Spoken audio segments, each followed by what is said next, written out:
Hello, my friends. Welcome to Lindy's Magpie Reads. This is a place where I talk about books.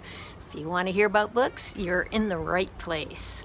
I finished 8 books recently since my last Friday Reads, and they are by authors from Peru and China and Ireland and Germany, in addition to Canada and the USA. So I will get to those in just a bit. But before that, quick news that I have. I made a trip to Vancouver from Victoria over the weekend to see the opera Carmen with my friend who lives in Vancouver, and it was excellent. It was directed by Rachel Peake. Oh, loved it, just loved it. I also loved the trip there and back because I went by seaplane for the first time, and it was pretty exciting. It's a very short trip, just half an hour, but you fly pretty low, so the view is fantastic of this Vancouver Island and the small islands in the Gulf between here and Vancouver, and I could see eagles flying below and lots of seagulls and all the boats on the water. But also on the way back, I saw a gray whale. That was pretty exciting. And we flew over almost really close to flying over my house. We flew over the trestle bridge over the gorge, which I have shown you on my channel before. And so the trip itself was outstanding. I also had a chance to walk around Lost Lagoon in Stanley Park, because that's really close to where my friend lives. So I will include a bit of footage at the end so you can see a little bit of what that was like if you want to stick around for the outro. All right, let's get to the books. I'm not going to do an actual April wrap-up, but I did participate in some readathon events going on in April, including TransGirlApril, that's hosted by Kevy over at Say Kevy, and I did a vlog for Trans Day of Remembrance when I only read things by trans authors. I will link that down below. And I also read 9 works by trans authors or illustrators, including one that was an anthology that had over 20 creators in it. I'm going to keep on with reading trans authors through the year, and you will hear about them in my Friday Reads. Another readathon event was PeopleApril. That's hosted by Roz, scallydandling about the books, and Elizabeth, Bookins and Books. And I read 14 books for that event throughout the month, and I've talked about them already on my channel, or I'm going to be talking about them later today in this video. So these are works of memoir, biography, letters, and I've included a couple of novels that are about real people as well in this list. Another exciting event in April was Picture This, and that's an event that has been hosted for several years now by Jackie of Spread Book Joy and Shelley Swearingen. I will link to the channels below, of course. They hosted a live conversation on video, which you can watch. I'll link it down below. And it was with myself and 2 other booktubers, Dia of Novel Idea and Alice of Alice and the Giant Bookshelf. Details in the description box. We were talking about why we as adults love to read picture books. Now, through the month of April, I think I talked about 7 or so picture books on my channel, but I read over 2 dozen of them, and I may yet put together a video that is strictly picture books. Let me know if you're interested in such a thing. Encouragement might help me to make that video. And then there's also Poetry Month. April is Poetry Month, and I talked about I don't know, something like a dozen different either poems or collections of poetry and so on during the month of April. It's nice to focus on reading more poetry because I love it. And speaking of which, an ongoing project is reading a poem or two a day from this anthology. When the light of the world was subdued, our songs came through, and it's Native Nations poetry that's edited by Joy Harjo.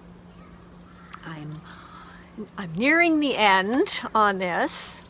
The section that I'm in right now is featuring poets from the Southwest and the West of the United States, including 4 queer authors that I've just encountered recently in it. There's a trans and non-binary author called Julian Talamentes Brolaski, uses they, them pronouns, and they're Mescalero and Lipan Apache. And then these other 3 queer poets, I have read works by them before, including Natalie Diaz's When My Brother Was an Aztec, and Tommy Pico's Nature Poem, and Jake Skeet's Eyes Bottle Dark with a Mouthful of Flowers. All of them are fabulous. I am going to have their names and those titles in the description box if you want to look them up, and I encourage you to do so. And the other thing that has been ongoing is a read-along with some fabulous other readers of this great big giant volume, A Suitable Boy by Vikram Seth. I'm on page 924. We're reading about 70 pages a week, and so we've got another 6 weeks to go before we're done. It's been a fabulous experience.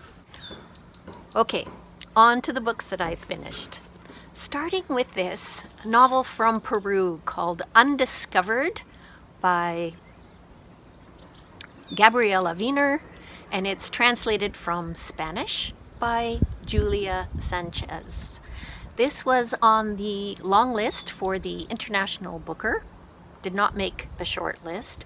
The other book that I read from that long list was Lost on Me by Veronique Rameau. Also did not make the short list, but I enjoyed both of these. Now, Roz at Scallydandling About the Books recently talked about this in conjunction with a special video that she made. Is autofiction a writing crime? I just love that question and her answers to it, the pros and cons. So I'm going to link her video below. I know I've mentioned it before, but in case you missed it, it's great. And that's what this is. It's definitely autofiction. So Gabriela Wiener has mixed ancestry. So her great-great-grandfather was an Austrian Jew who moved to France and remade himself as Charles Wiener and became an anthropologist and explorer in I think the 19th century in Peru, and wrote a huge fat book about about the people of Peru, the kind of book that Peruvians like Gabriela Wiener find so offensive it's hilarious. And it opens with her at the Musée Branly, which is a museum in Paris that has a whole room full of objects that Charles Wiener pretty much stole, collected from Peru. Now, the other thing that she's writing about is her polyamorous relationship. She's in a throuple with a man that she's married to and a woman who's also part of their throuple. And so her polyamory is compared to her father's life. Her father had 2 families, but he always kept the second family a secret and wore an eye patch when he was with that family, took it off when he was with Gabriela's family, and at one point he said to Gabriela, "Oh, sweetie, if only polyamory had existed in my day." So Gabriela, the character, is living in Spain, and she's back in Peru because her father has just died. So dealing with family stuff and also examining her kind of fraught history with being descended from a colonialist as well as an indigenous ancestor. So, I don't know, I guess I could read a little more to give you a flavor. My mother's grandma, Josephina, had 6 children with different men. According to my mom, this is how she survived poverty and abandonment, by shacking up with one man after another, so her children always had a roof over their heads. She also writes specifically about writing autofiction. She says, "I can't count the times I've been asked about the nakedness of my work, since I'm always my own subject, only to send in an answer that makes me sound even more insufferable." I did not find her insufferable. I actually really liked this book, Undiscovered. And next I've got 3 audiobooks to tell you about, starting with a middle grade audiobook called The First State of Being. It's by Erin Entrada Kelly, and the audiobook is read by Ramon de Ocampo. It's set in 1999. Our central character has just turned 12, and he is really worried about Y2K. His anxiety would actually make this a good pick for Mental Health May, which is a readathon that just started this month in May, and it is hosted by Kim of Middle of the Book March and Marilyn Maya Mendoza. More information down below. So what's happening in this novel is a 16-year-old boy from the 200 years in the future time travels back. Editing Lindy here. Time travel rules don't reveal what's going to happen, right? This is so. Is our worried boy going to find out that he does not need to worry about Y2K or not? And the time traveler, what he wants to do is go to the mall. It's delightful. It's set in Delaware.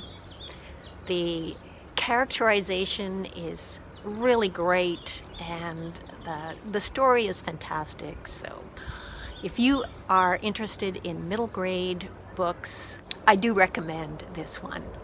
And next, this is something entirely different. It's the new book by Judith Butler, Who's Afraid of Gender? Now, I read Butler's Gender Trouble when it came out, or shortly after, which it was published in 1990, and I remember really struggling with it. But in that I had to skulls. So I remember really struggling with the academic language and concepts that I wasn't familiar with. I had to look up a lot of words, read sentences over and over. I remember thinking, I understand English, why can't I understand this? So it was a challenge for me. I did make it through, and Judith Butler was in Edmonton at that time to speak, so that was the reason I was determined to read it. Well, I can happily report that Who's Afraid of Gender is a much easier read, and I don't think it's only because I'm much more conversant on the topic of gender. I think that they have really improved their readability for a general audience, and the audiobook is read by the author. They talk about trans-exclusionary feminists, they talk about the Vatican and how right-wing groups, actually in different parts of the world, have leapt on the idea of gender as it's a sort of phantasm that represents all the evils, like the destruction of the family, the elimination of the category of being a woman. I really got a lot out of it, made tons of notes, and if this is a topic that interests you, don't be afraid of the writing. It is certainly approachable. And the third audiobook that I listened to in the past week is called The Backyard Bird Chronicles. And it is also read by the author, which is Amy Tanya. Now, this one, although her voice is great and her little anecdotes that she has been recording about the books that she watches, the birds that she watches in her backyard are interesting. The book itself, the paper copy, has got all these drawings in it, full color drawings, and I think that I really missed out. There's a PDF that is supposed to go with the audiobook, which I didn't download or have access to through Libby. I'm not sure why, but I just couldn't get to it through my library website. Anyway, I did have a look at a bookstore. I just wanted to see what her drawings are like. The images on the cover of the book are also by Amy Tanya, so you can get a feel for it just looking at the cover here. She condensed 6 years worth of journal writing, of observations and notes, citizen scientist kind of thing that she had recorded in 9 different journals. And there's an introduction by David Allen Sibley, and the book itself, the paper copy, has the feel of one of Sibley's bird guidebooks. It's that same type of cover and paper and so on. So for this one, either do it as a combo of audio and book, or just stick to the book, because I think you really miss out without the images. One thing that I went to Google to see, though, is what Amy Tanya's house looks like, because she talked about how she and her husband wanted to have a house that was like an airy, in amongst the trees, and that's I found some beautiful images online of what their house looks like. It's in Northern California. She is excited by just everyday birds, as well as more rare sightings. For all of you who are birders, or you don't even have to be a birder, just be interested in nature, and I think you'll find something appealing in this book, because she doesn't go into the smart-ass kind of I know everything kind of attitude. It's just her curiosity that really comes through, wondering why these birds are interacting this way, why this bird is acting like that, which kinds of foods they're interested in. Oh, she buys thousands of mealworms, especially to treat her birds, to feed them the best food, even though she hates handling them and, wears gloves and stuff. She is dedicated to her birds, obsessed. She uses the word obsessed. And I gotta say, when I encounter someone who's obsessed about something, I actually find that really interesting to read about. So yeah, now this would be a good pick for another readathon that's happening in May, Springathon. So I'm gonna put the information down below for that readathon, Springathon, just coming up. And more books. Okay, one picture book to tell you about, The Swing by Britta Teckentrup. Now this is a fat picture book, and I am going to insert a video here where you can see what the contents look like.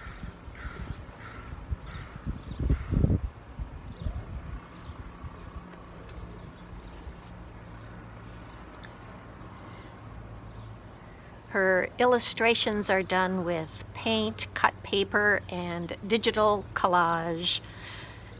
And it's a book for all ages, and it's about the passage of time.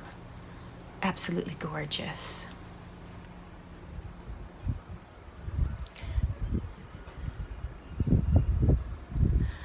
Actually, another book for Springathon is one that Britta Teckentrup did a little while back. It's called The Egg, and speaking of birds, this one focuses on the eggs of all different kinds of birds, and it's got factual information, little tidbits of stuff about eggs, so quite fascinating.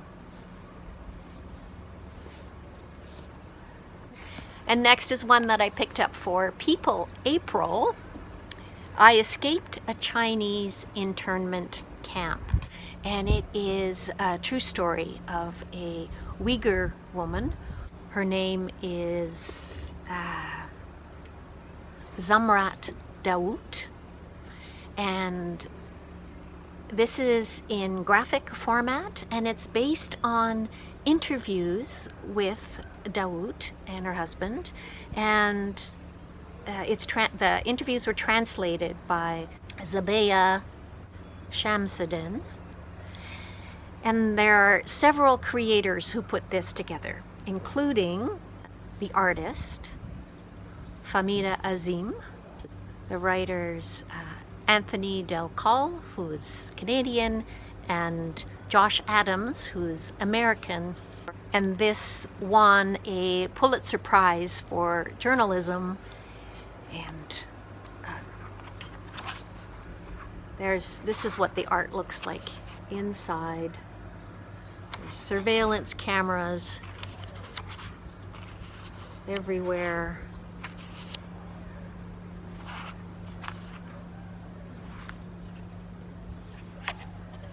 So, yes, the treatment of Uyghur people in China is absolutely shocking. There's a genocide going on right now, but Dawut and her family were able to escape and claim asylum in the US, and there's a afterward, so you can find out how they're doing now living in the US.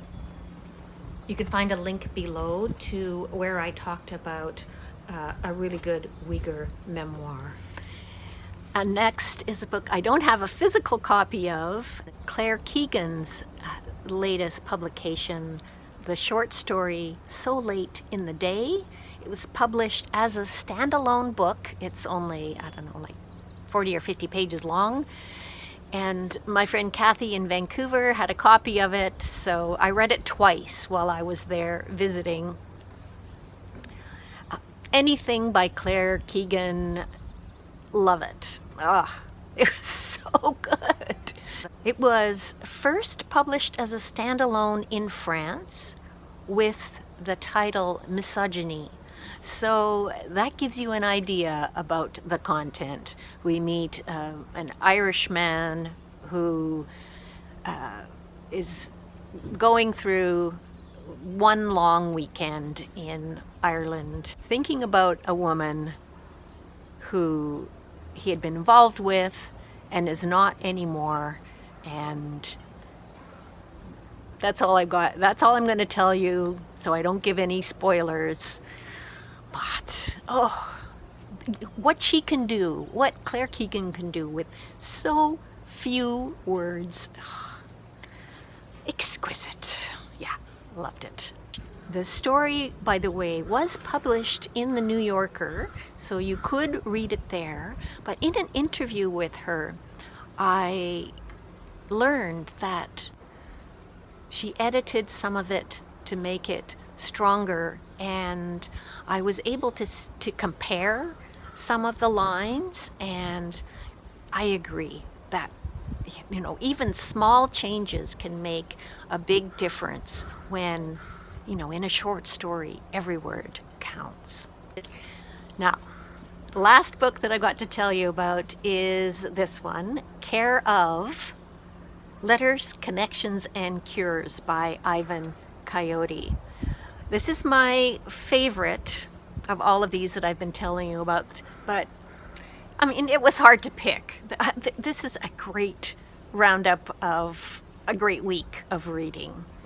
Anyway, I was making my way slowly through this, through the month of April.